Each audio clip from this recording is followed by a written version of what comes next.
Hi, I'm Zealand Turner. I'm the Director of School Communications here at the Pennsylvania Leadership Charter School.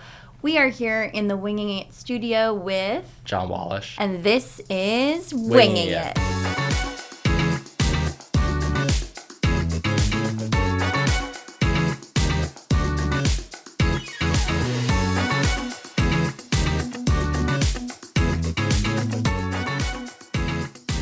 I've been going to USP and PALCS since 6th grade. I've also rowed competitively at a program called CRC in Conshohocken. CRC is short for Conshohocken Rowing Center. It's a really small program that just started this year. It's about 11 kids and 4 coaches that alternate between all of us. You have 4 different coaches that coach you? Yeah. From different angles? Do they have different specialties? I mean, yeah, I would kind of say so. One of my coaches is definitely more like mental and others more like physical, and they each have their own like technique things that they can see like it's like their x-ray vision almost. That's cool. Which is kind of neat. When you say mental, what are we talking about? It's like row good, right? Yeah, it's part of that. Like you have to think about yourself. You have to go, how am I even moving my body? Which is a thing that we don't really think a lot about. You're thinking mentally like, how much more can I go? And usually you're wrong about that. Like there's a level that you can achieve that you don't think you can really achieve. And it's part of the sport is trying to find that and pushing yourself. When you're going fast, you need to go fast. And that's something that our coach like stresses a lot. He's like, we need to be more intense than we've ever been before, which is like kind of an inside joke at the club almost, but it's true. You have to be like on your toes and pushing yourself to a place where you're uncomfortable. And that's hard to do. Nobody's just this like super macho person who can just pull their hardest all the time. Like everybody does have doubts. One of the men who just won the Olympics in the 4, Justin Best, I remember he was quoted saying that like rowing is 50% mental, 25% physical, and 25% just things that you can like control, like your sleep, what you eat, and all that. So I think it is definitely a sport about making it your life and like really making it your passion, because if you can't do that, then that's like 75% of the stuff. It's everything from you in the moment that day, what you can do physically to prepare, but also eating, sleeping, having your head in the game, being emotionally prepared, being mentally prepared, being part of the team, being in sync with your team members. Yeah, for sure. Like a lot of coaches, they choose in the boats with coxswains in them, which are like the people who yell, they'll choose the coxswain that the crew wants to row for the most, because it's not necessarily about like who can steer the best, because that's not actually really a huge deal, especially in spring racing, but it's about like who can lead their crew the best, and who's like friends and like good teammates with their crew. Do you spend all of your time training in the boat? No, not at all. A really big part of rowing is on the rowing machine, and we spend a lot of time on that during the winter. I think I tracked like 2 or maybe 3 months of winter training, and that was 1,000,000 meters on the machine alone. Do you practice every single day? We do 6 days a week, and in the winter, like we did 5 days a week at that point, and we had 2 rest days, but we did like a lot of volume. On the steady state days, we did like 2 hours a day. And then on the easy days, we did like an hour a day and then like a lift or something. That's cool. When did you start rowing? I started rowing a little over 2 years ago, 2 years and a few months. So you've gotten pretty far pretty fast. Yeah, I would say so. I started rowing a lot earlier than most people do, though. Most people won't start it until like later in high school or even in college. They'll like walk onto a team. I did a learn to row over a summer, and I really liked my first coach, and he was like this awesome guy, and he knew a lot about rowing too, and he like got me hooked on the sport. My guess is my mom heard about the learn to row from a friend or something, but then that's kind of what I like did during the summer, and then like I would get home and then I'd do whatever, but I'd be looking forward to rowing the next day, and it was especially hard because like I didn't really know how to row. But like each time like the same coach was like telling me I was doing something better, like I could feel myself, like I could feel it, and I was like, wow, this is like a really good feeling. And I think that might have been what got me hooked as well, is like the feeling of getting better. So the CRC won 4 gold and a silver at the Mid-Atlantics, and you took gold. Yeah. Whew, how does that feel? It felt good. It's like we don't race often in our sport. When we do race, it's not something that you can like impact your competitor. Like even in track, you can kind of like push people out of the way. But in rowing, you're in your own lane and you have to do you. And for this race, we kind of like started even, and then towards the end we pulled away, which is a really good feeling because it always sucks when you feel like you're down, and then you just want to get ahead. It's an individual sport in what you are bringing to the boat, but you can't decide to step it up another level when you're halfway through the race without your teammates on the boat, right? So you kind of have to be in sync and all be ready to be like, all right, let's gear up. Yeah, the bigger the boat, it's more of a thing because like if you have 8 people together, they really need it, but like 2 people, maybe not as much. I have to make calls to the person in front of me and I have to be like, all right, we're going to go right now, and something like that, or whatever I can mumble out halfway through the race. But it is about like working together and knowing when you need to go for each other. Like I need to know what the person in front of me can do, and like I need to push him to his limit and he needs to push me to my limit. How do you train as a team to be a team outside of the boat? We do a lot of like get-togethers. We'll have dinners, we'll have like outings and stuff. Being a team, like I said earlier, is about being friends. It's about like being people who you can rely on each other with. And if you can do that, then like you're going to be able to trust yourself and your partner on the water. Tell us a little bit about the championship and the medals that you can qualify for. If you're not racing that often, it sounds like there's a lot of buildup. Yeah, there definitely is. Like we kind of start off we have the winter season, which is mostly indoor training because it's too cold to go out. And then we have a big wait in the spring season where we're on the water before we can even start racing.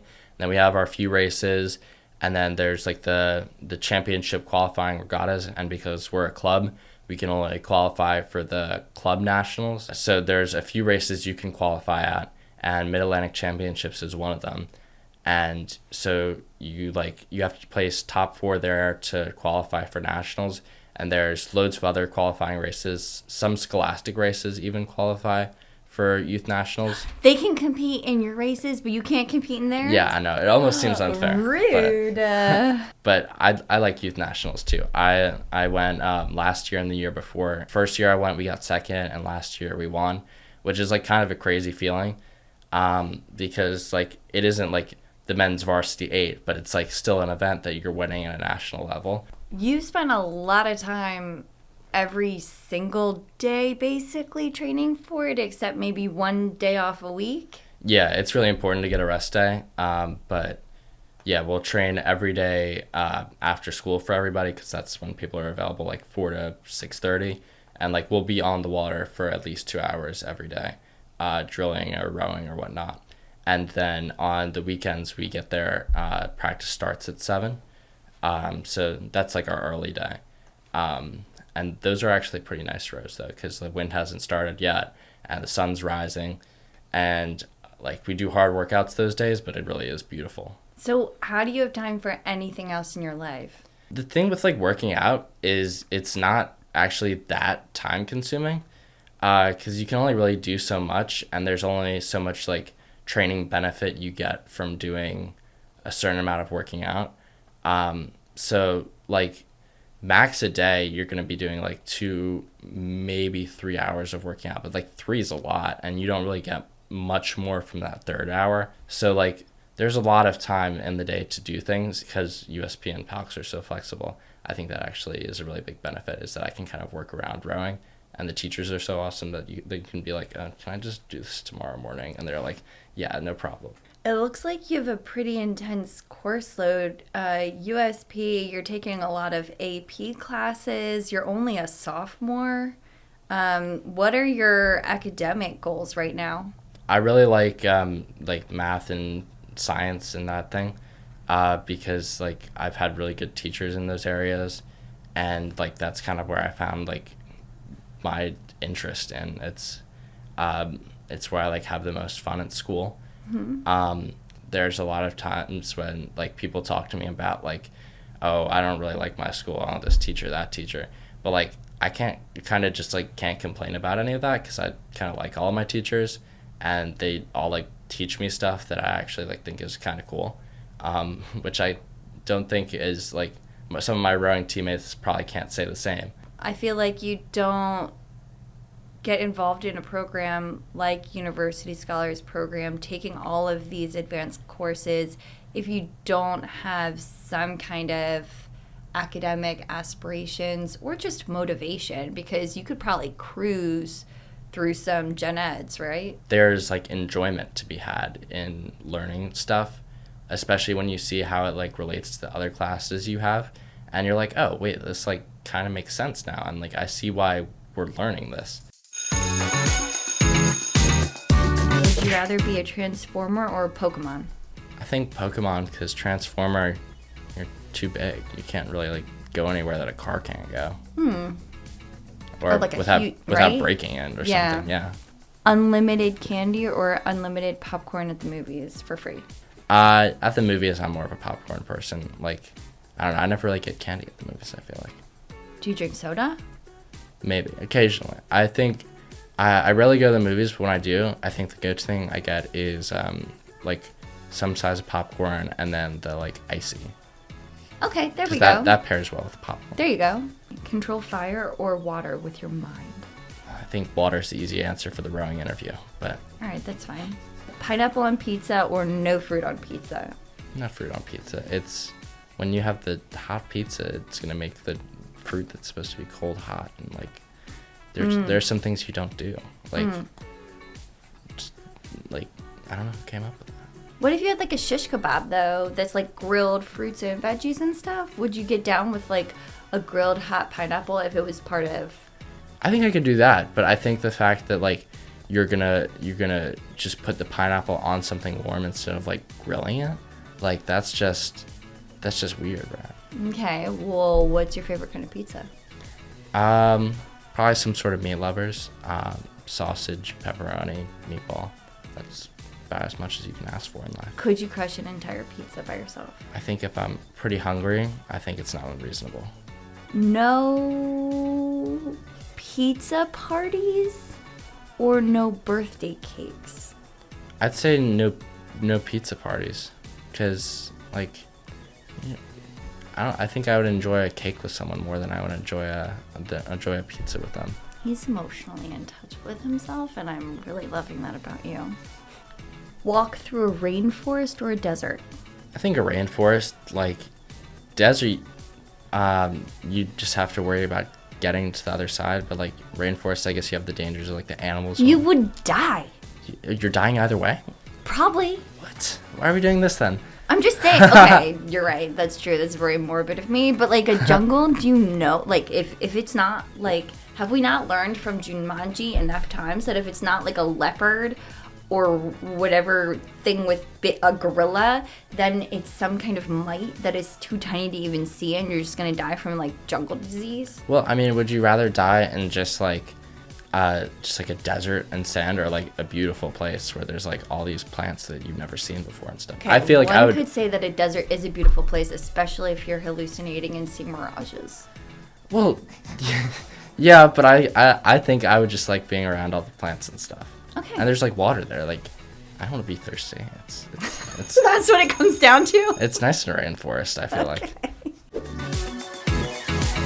My friend was talking to me about an analogy he heard that like your rowing worth is like a lake that you pour more water into when you do workouts, when you eat well, when you do all this stuff. And even though there might be like waves on the top of the wake or on top of the water, it just doesn't go away. The water stays there, and like you are what you have built. But the same goes for like if you don't do work, like you're only going to get what you've put in. So it's kind of like an equal return sport almost, even though people do start at different levels. Like if you put in the work, you're going to get results.